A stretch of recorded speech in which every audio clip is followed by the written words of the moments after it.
It's time to sit back, relax, and listen to Conversations with Joan. Conversations with Joan will inspire, motivate, and empower you. Live your best life now. Listen, learn, think, and decide. And now, here's your host, Joan Herman. Welcome to Change Your Attitude, Change Your Life's Conversations with Joan. I'm Joan Herman. Thanks for tuning in. Conversations with Joan focuses on topics that are important to your life, from health and wellness to professional development to personal well-being. Change makers join me to share their insights, tips, and strategies so you can thrive and live your best life now. Thank you for taking time for yourself, and thank you for letting us be a part of your life. Now, let's start talking. Today's guest, Mitch Albom, has written books that have made a difference in the lives of millions around the world. Mitch is an internationally renowned and best-selling author, screenwriter, broadcaster, and musician. His books, which include Tuesdays with Morrie, The 5 People You Meet in Heaven, and For One More Day, have collectively sold more than 40 million copies worldwide. Mitch's work has been made into Emmy Award-winning and critically acclaimed television movies. His new book is The Stranger in the Lifeboat. Welcome, Mitch. Thank you so much for joining us. Thank you, Joan. So, Mitch, I am so happy to have you on the show because your work has made an impact on my life as it has for millions around the world. So how does a sports journalist end up writing such heartwarming, thought-provoking books? Well, it was a journey. Let's put it that way. I didn't always delve in these subjects or write about these, or quite frankly, wasn't the kind of person who even thought about these type of topics. I was a sports writer for the first 15 years of my career, and a very ambitious one at that. I was writing for newspapers. I was on ESPN television. I did radio. I worked about 90 hours a week, go. And then when I was 37 years old, I happened to be flipping through the TV channels and caught the Nightline program and did a double take, because there on the screen was a thin, sickly, white-haired version of an old professor of mine who I had in college, who I'd been very close to, but hadn't seen in 16 years because I was so busy pursuing my career and my ambition. And then I found out through this program that this professor, whose name was Morrie was dying from Lou Gehrig's disease. And I only found that out because they happened to catch him on this TV program. And I felt rather guilty about it. I called them up thinking I would just make one phone call and that would be the end of it. I had a kind of a very sweet conversation with him on the phone. At the end, he asked if I would come visit him. So I said, well, I'll just come visit him, but that'll be one time. Then I'll be done with it. And the visit was so impressive and made such an impression on me that I began to go back again and again and again, and I ended up going every Tuesday that he had left, and I sort of had a last class in what's important in life once you really know you're going to die, which Morrie did. And it turned out that everything that he felt was important were things that I was not valuing in my own life. And so from that point forward, I began to turn some things around. I wrote a little book called Tuesdays with Morrie just to pay for his medical bills. I was going to go back to being a sports writer and all that, hopefully with a little better knowledge. And then this book, Tuesdays with Morrie, became something I never could have imagined and sort of turned my whole life around.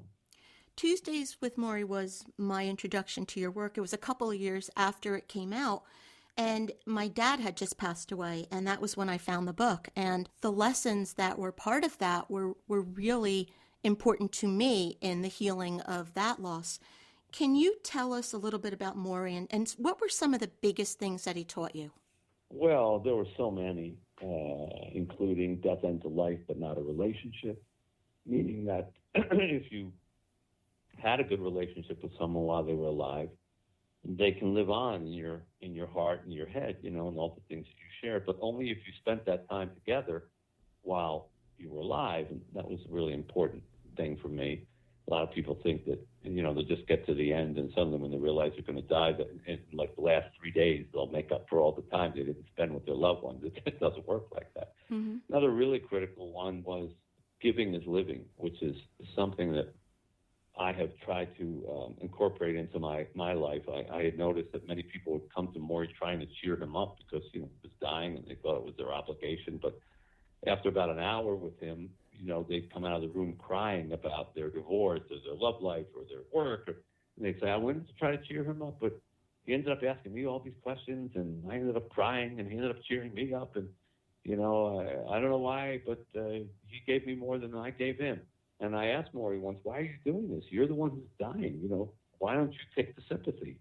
And he said, Mitch, taking like that just makes me feel like I'm dying. Giving makes me feel like I'm living. And that was a profound lesson for me, because I realized if this man who's really realizes he's got weeks left on this earth, and what makes him feel the most alive is giving to other people, then that has to be true for us now, in our younger and healthier years. And I started my first charity that year, and I have been, kind of deeper and deeper and deeper into that world ever since. Do you remember Morrie to be this type of person, or did he change when he got his prognosis? No, he was like that, even as a professor. It was one of the reasons I loved him. I took every class that he offered. All the kids loved him like that. I think it was more profound, and I don't think he thought so much about death, but he was always kind, and he would always say things like, you don't have to buy the culture if you don't like it. It's okay to be different. And he was known for once he went to a basketball game when he was a professor at our college, and everybody was cheering, we're number one, we're number one. He popped up and he said, what's the matter with being number two? Like he was that kind of, counter sort of thinker. I'm sure it was brought to the fore more by his imminent death, but no, he didn't have some gallows transformation. He was always a kind and caring and loving individual. So you had a career as a sports writer, and then you went down this journey with Morrie, and it changed so much of your life. Did you think you would go back to sports then, or, what kept you on this path for the types of work that you went on to write that had such an impact on so many of us? Well, to be honest, Joan, it was the reaction from people, first in my community and then around the country and then around the world. When I was a sports writer, and I was, pretty well-known sports writer, and I was on television, as I mentioned, and so people would recognize me, and they would often stop me in the airport as I was walking by, and they'd say, hey, who's going to win the Super Bowl? And I would just keep walking and say, the Patriots, and that was it. That's all they wanted out of me. And then after Tuesdays with Morrie, as it started to become this book that nobody could have figured, they only printed 20,000 copies of that book. It's now sold over 20 million copies, but nobody anticipated that. As it began to grow, people would stop me in those same airports, but instead of saying who won the Super Bowl, they'd say, hey, my mother died of cancer, and the last thing we did was read your book together. Can I talk to you about her? And, you can't say Patriots and just keep walking. You have to stop and engage.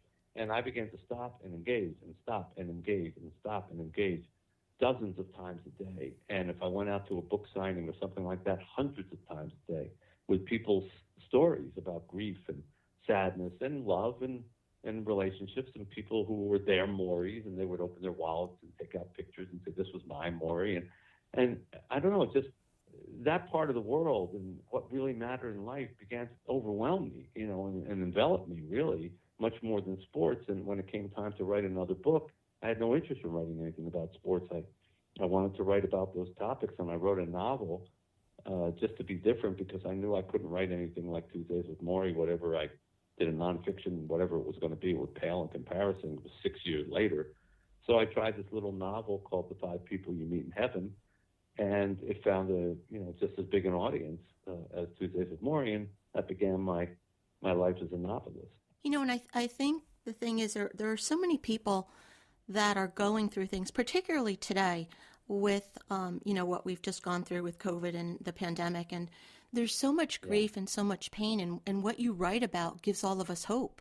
And so how does it feel to you when someone comes up to you and tells you that you help them get through what may be the worst experience of their life?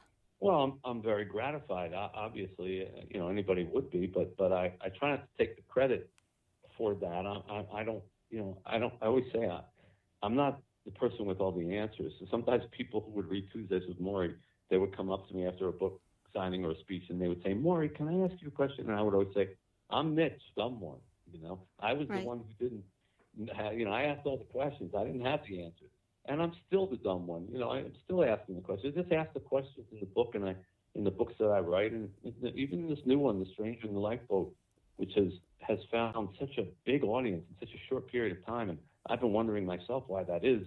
And I think that you tapped into it when you said, the way that we're coming out of this pandemic with so many questions, looking for hope. And, it's I guess I wrote it, during that pandemic, and I wrote it out of the aftermath of losing a child. And I was looking for hope and some healing too. And so a lot of the things that I go through, I just try to put the same kind of questions that I'm asking in the book and whatever book I'm working on, and pose them. In this case, I put them in the mouths of some people who are stuck on a life raft, and they're asking them of a very unusual person. But I ask the same questions that I think other people ask, and then just try to answer them in the way that smart people in my life have taught me, or experience in my life has taught me, and people seem to gravitate to it. Can you tell us a little bit more about your new book, The Stranger in the Lifeboat? Sure. So it begins, it's probably the biggest sort of thriller book that I've ever written, an adventure thriller book. And it's odd because people don't think of me that way, but wrapped inside of it is a very unique tale. It's about this luxury yacht that is owned by one of the richest people in the world, and he throws this big soiree on it with all these famous celebrities and influencers and business people. And it's out in the middle of the ocean. It explodes mysteriously, and everybody's killed except 10 people who managed to get to a life raft, 5 of whom are rich guests from the boat, and 5 of whom are just workers from the boat. And they're in this life raft for 3 days. Nobody is coming looking for them. They're running out of food and water. They see sharks. They're crying out for help. They're lost and they're desperate. And all of a sudden, they see on the 3rd day, they see this body floating in the water, and they pull it into the boat, and it's this young guy, very nondescript, average-looking guy, and he's alive. And they start peppering him with all kinds of questions. He doesn't say anything. He doesn't speak. And finally, one of the passengers says, "Well, thank the Lord we found you." And he says, "I am the Lord." And that begins this sort of tale of what happens to these 10 castaways in this life raft who do not think that this guy is the Lord, because he doesn't look like it. He's skinny, and he gets hungry really fast, and he's thirsty, and he falls asleep a lot. And yet as the days pass, things start happening, and they said, "What are you doing here if you're God?" And he says, "Well, haven't you been calling me? I came because you called me." And they say, "Oh, so right, so you're going to save us?" And he says, "Well, I can only save you if everybody in the boat believes I am who I say I am at the same time." And of course, that doesn't happen very often. 10 people don't agree on anything, in this world. And yet, as they get more desperate, we see that some of them start to turn in that direction. And really, John, it's a book about help, and when we cry out for help. And I've cried out for help in the last few years, especially after losing our little girl who died from a brain tumor. And other people have been crying out for help during COVID. Please don't let me get the disease. Don't let my loved ones get the disease. Help this person who's in the hospital. Don't let me lose my job, whatever the case may be. And I got to thinking that, when it comes to asking for help, we always want our help the way we want, like a sandwich in a deli. We order it and we expect it to come out quickly and look like what we ordered. And when it doesn't come right on time, or isn't what we look like, we think, well, I'm being ignored. God's ignoring me. The world is ignoring me. The universe isn't answering my prayers. But yet 5 years, 10 years down the road, we look back on that moment and we say, well, you know what? I remember thinking how bad that was for me, but if that didn't happen, then this wouldn't happen, and then I wouldn't have met this person. We wouldn't have gotten married. We wouldn't have kids. So I guess when I look back on it, maybe that was the best thing that could have happened to me. Well, if it's the best thing that could have happened to you 10 years from now, it may well be the best thing that could happen to you right now. It's just that we don't accept that because, we want our help the way we want it, when we want it, what we think it should be. And so here's this character who's saying, I'm the Lord, I'll help you, I'll get you out of this thing. All you got to do is believe that what I'm saying, and nobody wants to believe him.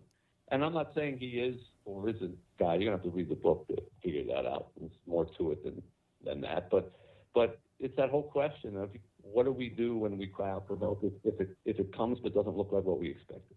I, over the past 10 years, have gone through so much loss in my life, and that's really the result of the work I'm doing now. This is why I do what I do. And one of the things I've learned is that everything does happen for a reason or for a greater purpose. And it's not easy when you're in the throes of grief to understand that. But when you look back, you really can see that there are blessings and gifts in every situation, but they're not easy to see. You have to look for them, but they are there. Yeah. And I think that the book that you just described, there really couldn't have been a better time to put this book out.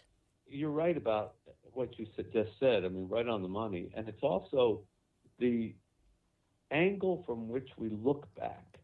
You know, there's different ways to look back. And there's a moment in this book where one of the passengers confronts this God character with the ultimate question, which of course is, you know, why do people die? And in his case, he lost his wife, and he's crying, and he says, "Why did you take my wife? Why did she have to die? Why did you take her?" And this God character says, "Well, why do people always ask, why did God take somebody when they die? Maybe a better question is, why did God give them to us? Why did we have them for all that time? What did we do to deserve their love or their sweetness or their memory? Didn't you have moments like that with your wife?" And he says, "Every day." And the God character says, "Well, those moments are a gift, but their absence is not a punishment. I know that you cry for people when they leave this earth. People always do, but I can assure you they're not crying." And, you know, I wrote that honestly as much for me and how I have to deal with the loss of our little adopted girl as much as for the readers, but it's universal. And as I say, it's how you choose to look back on it. If you choose to look back on what you lost, you're going to feel always hankering and yearning for what you lost. If you look back on what you were given and what an amazing time that you were granted to have with that person, then you're always going to feel gratitude, even if it's short. And I've had to learn how to do that with, you know, a 7-year-old who passed away. And you say, that's just too early. That's not enough time. What kind of God takes a child at 7? But then you realize that there are people in the world who have their children for 3 months.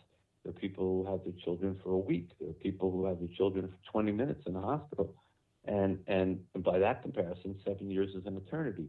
So it all depends on the way you choose to look back. And if you look back in gratitude, it doesn't hurt as much. And I think that's what The Stranger in the Lifeboat, you know, it's one of the lessons that happens in this lifeboat out in the middle of the ocean that this character learns. Mitch, earlier we touched upon a lesson that you had learned from Morrie, that giving is living, and you do a lot of charitable work. Can you just tell us briefly about some of your charities and how our listeners can get involved and help? Well, sure. I mean, that's kind of you to ask. As I said, in 1995, I started my first charity here in Detroit, and it's grown into something that's quite large now. It's an organization called Say Detroit, and we have 9 different charitable operations that include daycare operations for children of women who are in transitional housing, or going through rehab, whatever, trying to get jobs and don't have anybody to watch their children, from kids as young as 5 days old all the way up to 2.5 years. We have the nation's first medical clinic for homeless children and their mothers. We have an after-school center that has 300 kids in it with computer programming and recreational things and all like that. We have Working Homes, Working Families program where we rehab houses, and then we give them to families that are working, and if they keep the house up nice and make the taxes and utility payments after 2 years, we give them the keys, and they own the house, and many programs like that here in Detroit. And then I operate an orphanage in Haiti that I'm at every month for 12 years that I've been there every single month, and we have 53 children that we raise there. Haiti, as you probably know, is terribly, terribly difficult place, the poorest country in the Western Hemisphere and the second poorest in the world, and right now going through some terrible violence and gangs, and kids there just don't have a chance, especially orphan kids. And we have 53 of the most amazing kids that we not only nurture and feed and take care of medically and all that, but we have a school, and they go to school 4 hours in English, 4 hours in French every day, and they're on track to graduate to go to college, and every one of them has a college scholarship lined up here in America. 4 of them are already here, come next summer, we'll have 10 here. And their goal is to, get educated here, but then go back to Haiti, work at the orphanage for 2 years to give back, and then go into Haitian society and make their country a better place. And I have to tell you that the time that I spent in Haiti every month, I sleep right there at the orphanage, and my bed's right in with the kids, and it's a 4-inch mattress on a piece of wood with pillows that wouldn't hold up a mouse. But I sleep better there than anywhere in the world, including here, even at home in Michigan, because I guess I know that I'm doing something important and I feel needed, and I highly recommend that for anybody who's looking for contentment in their life. Just find somebody who needs your help, and you'll be amazed at how good you feel about your days. And our listeners can learn more about these charities on your website, mitchalbom.com. Yep, and the orphanage is havefaithhaiti.org, havefaithhaiti.org, and the Detroit charities are saydetroit.org.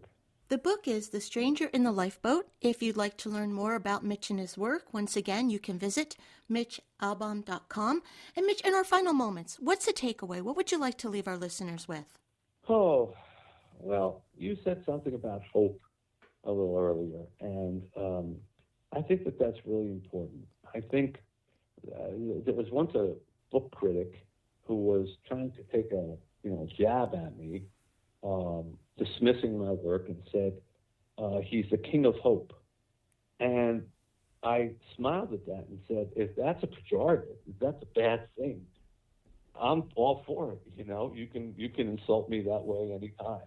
Mm-hmm. Because I think we live in a country where too often we just feel that anger and vitriol and being louder than the next guy is all that matters, and the kindness and things like that are out of fashion and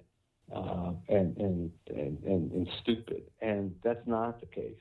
And if you don't wake up every day with a good helping of hope, this is a difficult world to navigate. But if you have that gratitude, like I was talking about before, if you believe in something, I called this book "The Stranger in the Lifeboat" for a reason, because I feel that we're all kind of in a lifeboat in this world. We have a lot of bumpy waves. There's the occasional shark. There's many storms. We're all trying to navigate our way through. That's the lifeboat part. The stranger part is your belief system. If you don't believe in anything, if you have no hope, then you're alone in that boat. And that other force in that boat is always going to be a stranger to you, and you're not going to know it, embrace it, deal with it. But if you believe in something, whether it's God or humanity or the universe or just a sense of hopefulness for the human race, then that stranger ceases to be a stranger, and it becomes your belief system. It becomes what you lean on and what you embrace and what you hold on to in the dark, stormy night, and you're not alone in that lifeboat. And so I would just hope that nobody feels hopeless, because there's nothing sadder than that. And if you have hope, then you always have a companion, and things can always improve and get better. And that would be my wish, to not only to come out of this conversation, but for the world. And that's what I try to do in my books, and try to leave people with that message when they turn the last page. Mitch, I couldn't agree more with everything you just said. Thank you so much for spending this time with us. I'm so happy that you have joined us on the show. It's been a pleasure to talk to you, Joan. Thanks for having me on. Thank you for joining us. I hope you found the show informative. At Change Your Attitude, Change Your Life, we believe that knowledge is power. Take what you've learned, apply it, and live your best life now. Remember that the information provided is the opinion of our guest and should never replace the advice of a professional who knows your personal situation. If you'd like more information, visit our website, CYACYL.com. That stands for Change Your Attitude, Change Your Life. While on our site, listen to past shows on demand, read the digital magazine, sign up for our mailing list, and be sure to follow the show on social media. Until next time, this is Joan Herman. Thanks for tuning in.